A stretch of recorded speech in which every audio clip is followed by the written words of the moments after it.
તો જ ઘરમાંથી નાની મોટી બીમારી જાય.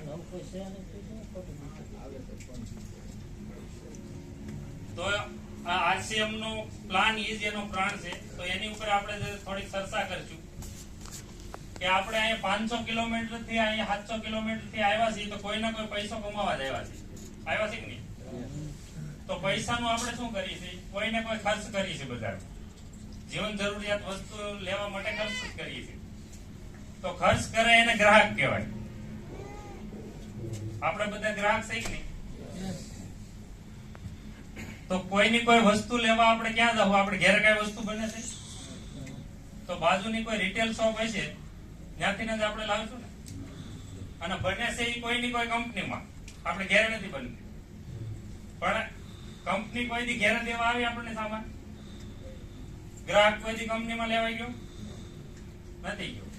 તો આ રેશિયાથી આપણે ઘરે સામાન પૂગે છે તો આપણે બાજુમાં રિટેલ શોપ હોય ત્યાંથી આપણે સામાન લઈ આવી. એ કોઈ ઘેર નથી બનાવતા, એ કોઈ હોલસેલર હોય, એ હોલસેલર એને દઈ જતા હોય. અને હોલસેલર એ ઘેર નથી બનાવતા, એ કોઈ જિલ્લા લેવલે ડીલરશીપ હોય ત્યાંથી લઈ આવતા હોય. અને ડીલરશીપ એ ઘેર નથી બનાવતી, એ કોઈ એજન્સી હોય રાજ્ય લેવલે ત્યાંથી લઈ આવે. આ રીતે જ આપણે ઘેર સામાન પૂગે છે. તો આ વચ્ચે કોઈ સેવા કરતા છે? કારણ કે એને પૈસા રોક્યા છે, રાત ને દિવસ મહેનત કરે છે, એને બાળ બચ્ચા છે, એના છોકરાના સપના પૂરા કરવા માટે મહેનત કરે છે. તો એને પણ કાંઈક મળવું જોઈએ. તો એ મિનિમમ 5% આપણે ગણીએ તો 20% માર્જિન આમાં જાય છે. આનો આપણને કે ડિસિઝન ને કોઈને આનો કઈ વિરોધ નથી. કારણ કે એના પૈસા રોકીને આપણે લગી સામાન પુગાડે છે એટલે એને મળવા જોઈએ. પણ મેન વસ્તુ એ છે કે ગમે એ સામાન કંપનીએ બનાવ્યો, કે ધારો કે આબુ બનાવ્યો તો અહીંયા દુકાન લગી પૂગી જાય અને ગ્રાહકને ખબર જ નથી તો એ આપણે માંગવાના નથી માંગવાના. તો આની પાસે ટોપ પીડ્યો હોય એટલે આને ફરિયાદ કરે ભાઈ તમે સામાન અમારી ત્યાં દઈ ગયા છો, કોઈ ગ્રાહક માંગતું જ નથી, અમારે તો પૈસા રોકાણા છે. તો આનું શું કરવું? તો ધીરે ધીરે આ ફરિયાદ અહીંયા પૂગે કંપની પાસે. તો કંપની કે એ ચિંતા તમે ન કરો, તમે ખાલી રાખો, વેસાવાની જવાબદારી મારી. તો એ કોઈની કોઈ એડ કરાવે. આ એડવર્ટાઈઝમાં મારી તમારી જવાનું કોઈ દી બોલાવ્યા? આપણે 10 લાખ ખામેથી દઈ તોય ન રાખે. તો એ નાના બાળકોથી માંડીને વૃદ્ધ લગી ઓળખતા એવા સુપરસ્ટાર લોકો હોય, ક્રિકેટરો હોય, એને જ એડવર્ટાઈઝમાં લઈ જાય ને. હવે એડવર્ટાઈઝ 2 મિનિટની એડવર્ટાઈઝ બનાવે તો ડાયરેક્ટ આપણને ખબર પડી જાય? ન પડે. એ કોઈ ટીવીના માધ્યમથી આપણે ઘેર પૂગે. તો ટીવી વાળા ફરીમાં એડવર્ટાઈઝ કરતા છે ને, ચેનલ વાળા. કારણ કે એને મિનિટી ઉપર ચાર્જ હોય. પિક્ચર ચાલુ થતું હોય, મેચ ચાલુ થતી હોય કે સિરિયલ ચાલુ થતી હોય, તઈ જે એડવર્ટાઈઝ આવે ને એનો ચાર્જ અલગ હોય.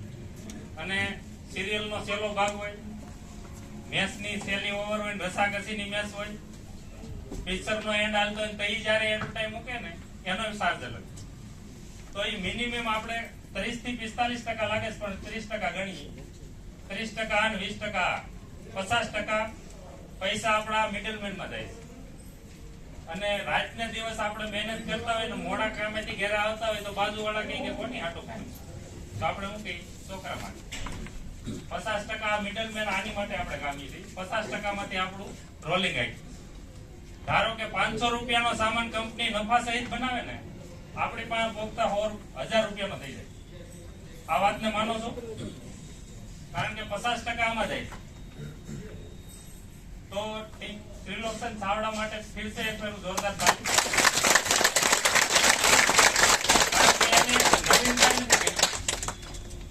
એને આનો વાંધો હતો કે આ તો એના મહેનત ના લઈ જાય છે, પણ આ ખોટું બોલી લઈ જાય છે. એડવર્ટાઈઝ હાસી આવે એવું લાગે છે? થમ્સ અપ પીન કોઈ ડુંગરા ટપાડી કે હાસું છે? તો એને આનો વિરોધ હતો. તો એને શું કર્યું કે 2 ડગલા હું હાલું, 2 ડગલા ગ્રાહક હાલે, હું તમારા સિટી લગી સામાન પુગાડી દઉં, તો તમે 2 ડગલા હાલી લઈ આવી કોમ ન લઈ આવો. તો એને કરી ડાયરેક્ટ સેલિંગ સિસ્ટમ. અને એનું સિસ્ટમ નું નામ આપ્યું આરસીએમ. આરસીએમ નું ફૂલ ફોર્મ નામ છે રાઈટ કન્સેપ્ટ માર્કેટિંગ, ખરીદી કરવાની યોગ્ય રીત. તો આ રીતે ખરીદી કરવાથી આપણને જે બેનિફિટ મળે છે કે પહેલા તો આ 500 રૂપિયાનો સામાન આપણને 1000 માં પડતો હતો, તો 20% આમાં જે જતા હતા ને એ આપણને ડાયરેક્ટ 20% લેસ કરીને આપણને 300 માં આપી દે, સોરી 800 માં. 1000 માંથી 20% બાદ થયા એટલે 200 રૂપિયા આપણા ડિસ્કાઉન્ટ આપણને મળે છે. અને બીજું કે આ લોકોમાં આપણને કોઈ દી વારો આવ્યો નથી આપણો, તો આપણને એક મોકો આપ્યો છે, ઝીરો માંથી હીરો બનાવવાનો મોકો આપ્યો છે કે તમે પેલા વાપરો સામાન, અને વાપર્યા પછી જો તમને સારો લાગે, ઘરમાં કઈ નાની મોટી બીમારીમાં ફાયદો થાય, તો તમે તમારા બાજુવાળાને, તમારા મિત્ર સર્કલ, તમારા પરિવારને વાત કરો કે ન કરો કે ભાઈ આ વસ્તુ સારી આવે છે અને વાજિબ ભાવમાં આવે છે, તો આપણા સ્વાસ્થ્ય માટે પણ સારી છે અને આપણા બાળકોનું ભવિષ્ય પણ આમાં બને છે, તો આ ખાવા માંદો કરો ભાઈ. તો ઈ તમારી એક એડવર્ટાઈઝ થઈ ગઈ. જેવી તમારી સ્કિલ શીખવાની જેવી ધગસ, જેમ શીખતા જાવ એમ તમે લોકોને કહેતા જાઓ, તો એક નેટવર્કના માધ્યમથી તમારા ખાતામાં 2 થી 22% તમારા ખાતામાં ઇન્કમ આવે. અને બીજું કે હજી આમાંથી પૈસા વધે તો પહેલા તો 100% શુદ્ધ સામાન બનાવ્યો, અને પછી મિનિમમ આખા મહિનાનો સામાન ઘરમાં કેટલો જતો હોય છે? 10,000. તો 10,000 નો જેને સામાન જોતો હોય એને 5,000 પરચેસ વોલ્યુમ થાય, એને પીવી કહેવાય. લગાતાર 6 મહિના ખરીદી કરે RCM ની કોઈ બી દુકાને ભારતમાંથી, તો 7મે મહિને એને 5,000 રૂપિયાનો સામાન ફ્રી મળે. આજ સુધી મળ્યો છે ક્યાંય? પાર્લેજીનું પડીકું છોકરાને આપ્યું કોઈ? નાની ફેમિલી હોય ને 5,000 નો સામાન જોતો હોય તો 2,500 પરચેસ વોલ્યુમ થાય, તો એને 7મા મહિને 2,500 નો સામાન ફરી મળે. અને હાવ 2 માણા રહેતા હોય તો એને 3,000 નો સામાન જોતો જ હોય, 1,500 પરચેસ વોલ્યુમ થાય, તો એને 1,500 નો સામાન ફરી મળે. અને બીજું કે કેવા લાયક નથી પણ તો આમાં સિસ્ટમ આપે છે લાભ એને. આવ રોડે રખડતો હોય, એકલો માણસ હોય, એની વાહે કોઈ હોય નહીં, એને એમ થાય મારે અઠવાડિયે એક ફેરું નાઈ લેવું છે, કારણ નાસ્તો ભૂખ લાગે તેમ થાય બિસ્કિટ ખાઈ લેવું છે, તો મહિનામાં 200 રૂપિયાનો ખર્ચો થતો જ. તો 100 પીવી થી 1499 પીવી ની ખરીદી કરે ને તો એને 12% લેખે સામાન ફરી મળે. તો આવો લાભ ક્યાંય મળે છે? આ લેવો જોઈએ. તો આ હતો પ્લાન. અને બીજી હું થોડીક સાહેબે કીધું છે કે 2-5 મિનિટ બોલજો તમે તારે, કારણ કે આ એક લીડર બનાવવાની ફેક્ટરી છે, તો અહીંથી આપણી સ્કિલ ડેવલપમેન્ટ થાય. તો હરેશ સાહેબે એક મીટિંગ પૂરી થાય ને તઈ એક પોઈન્ટ આપે છે, અને દિલીપભાઈ નું નામ આપીને કહે છે કે દિલીપભાઈ કીધું એટલે આપણે એક જોક્સ આપી.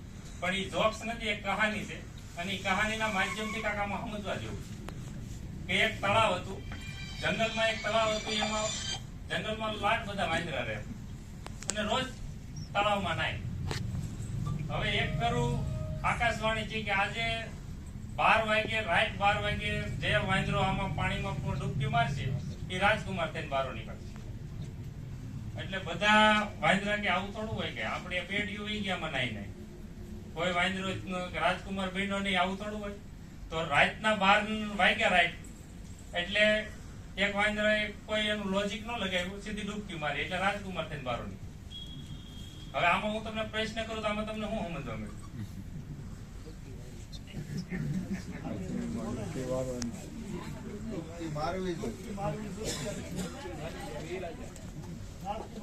બહાર નીકળીએ ને આપણે ગમે ત્યાં મીટિંગ દેવા જઈએ ને તો ઈ જ પોઈન્ટ આપે, એ કે આ ફાવે તો ઠીક છે, નકર વાંદરા તો થઈ જાય.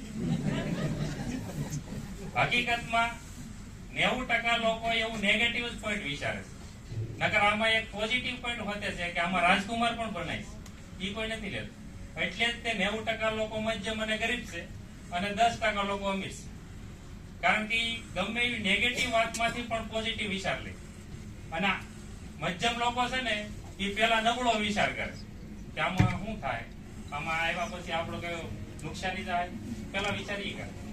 પણ હકીકતમાં કે ઈ એમાં એને જે વાત કરી માણસોનો માઇન્ડમાં નથી ઉતરતું. આપણે RCM ની વાત લઈને બજારમાં જઈએ છીએ પણ ઝટથી ઉતરતું નથી. એનું કારણ એ છે કે આપણે ગમે એ નવી વસ્તુ એને દર્શાવીએ ને તો લોકો એમ કે કદાચ આપણે જે કરીએ છીએ એમાંથી આ નવું છે, કાંઈક કરવા લાયક છે. પણ જે કરે છે એનું એ બતાવીને એટલે માણસો મગજમાં નથી આવતું. ઓલા વાંદરા શું વિચાર આવ્યો કે કે આપણે કાયમ નાઈ જ છીએ, આવું થોડું હોય. તો આપણે જેને કહેવા દઈએ તેને હું કહીશ, ભાઈ ખરીદી કરવાની છે, ખાલી દુકાન ચેન્જ કરવાની, ખરીદી કરવાથી અમીર બનાય. તો લોકો એનું દિમાગ જ હટાવે કે એવું થોડું હોય કે આખી આજીવન આપણા બાપ ગઢિયા આવીએ છે અને આપણે ખરીદી કરી અડધી જિંદગી વહી, કોઈ અમીર બન્યો નહીં. આવું થોડું, એટલે માણસો એનું લોજિક લગાવે છે. પણ જો આમાંથી કોઈ એવો લોજિક લગાવ્યા વગર આપણે એક ઓલા કે ઘણો પાગલ ગણાય કે લોજિક લગાવ્યા વગરના સીધામાં પડી ગયા છે. એટલે આનો લાભ બધા ઘણા ખરા લેતા છે, બધા લે છે, નવા વ્યક્તિ નથી. બાકી બધા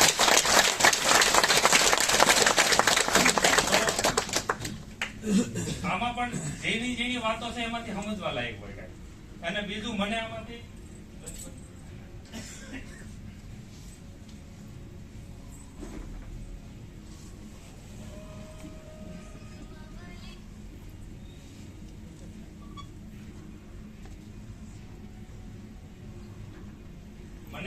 RCM માંથી એક જ પેલા સમજાણું કે નેટવર્ક ની ભાષા મને સમજાણી નથી. પેલા જાજોભાઈ માણસો આમાં સ્વાસ્થ્ય માટે જ આવતા છે, અને પછી આમાંથી જે નેટવર્ક સિસ્ટમ ને સમજે તો પછી કોઈ મકસદ માટે કામ કરતા હોય, પેસિવ ઇન્કમ માટે કામ કરતા હોય, પણ પેલા તો સ્વાસ્થ્ય માટે જ આવે છે. તો એમાંથી મને નેટવર્ક ની ભાષા નથી સમજાણી. પેલા મને એ જ સમજાણું કે હું આમાં કાંઈ ન કરું, ખાલી ખરીદી કરું. તો દર મહિને આપણે 10,000 ની ખરીદી કરતા હોય, 12 મહિનાના કેટલા છે? 1,20,000 છે.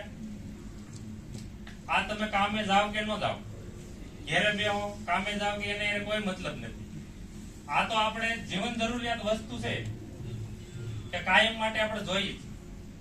એના પૈસા આપણે બજારમાં દઈએ છીએ તો મજબૂરી જ છે ને દેવા. કામે જાઓ, પૈસા ન હોય તો કોમની પાસેથી ઉછી ઉધારના કરીને બજારમાં દેવા પડે, ફાઇનલ છે. તો આ 1,20,000 માંથી આપણે કઈ પાછું આવે નથી આવતું. તો એના 10,000 RCM માંથી ખરીદી કરવાનું ચાલુ કરો તો 10,000 ની ખરીદી કરો તો પીયુસી વાળાને ખબર હોય કેટલામાં આવી જાય? 8,000 માં આવે, કારણ કે 20% લેસ આવે. 2,000 આપણા એમનો મેજ્યા 12 મહિનાના કેટલા છે? 24,000. હવે 6 મહિના ફરી પ્રોડક્ટ આના 10,000 ની ખરીદી કરો એટલે 5,000 પરચેઝ વોલ્યુમ છે. તો વર્ષમાં 2 ફેરો 5,000 નો સામાન ફરી આવે, અને એ પાછો ડિસ્કાઉન્ટ ભાવ નો આવે. બજારમાં લેવા જાવ તો 12,000 નો થાય, કુલ 36,000. આ તમે કોઈ બાજુ વાળા નહીં નોચો ને, ખાલી ખરીદી કરો ને RCM માંથી તો એ વરાના 36,000 વધે. વધારવા જોઈએ ન વધારે કે આપણને કઈ આવડે છે નથી આવડતું એની કોઈ મતલબ નથી. ખાલી આપણને એટલી ખબર હોવી જોઈએ કે આપણે બજારમાંથી હેઠળ લગી લેતા હતા જ્યાં આપણને કોઈ જાતનું બેનિફિટ નતું. આમાંથી આ બેનિફિટ તો છે. હવે વરાના 36,000 હેઠળ મંદીમાં વધતા હોય તો મંદી જેવી તેવી વહી જાય કે ન વહી જાય? બીજું કે આ 36,000 વધાર્યા પછી આપણને આ નેટવર્ક માર્કેટની થોડીક લીડરો પાસેથી આપણે શીખવાની કોશિશ કરી. તો શીખતા એક હું એ જો ટમેટાની લારીએ હું ટમેટા વેચતો હોય તો બેનું નીકળે ને તો હું રાયડું પાણી પાણી થાકી જાઉં તો 10 માંથી 2 બેન ઉગ્યું. મને કોઈ સાંભળવામાં રાજી નથી, પણ આના માધ્યમથી અટાણે કેટલા લોકો સાંભળે છે?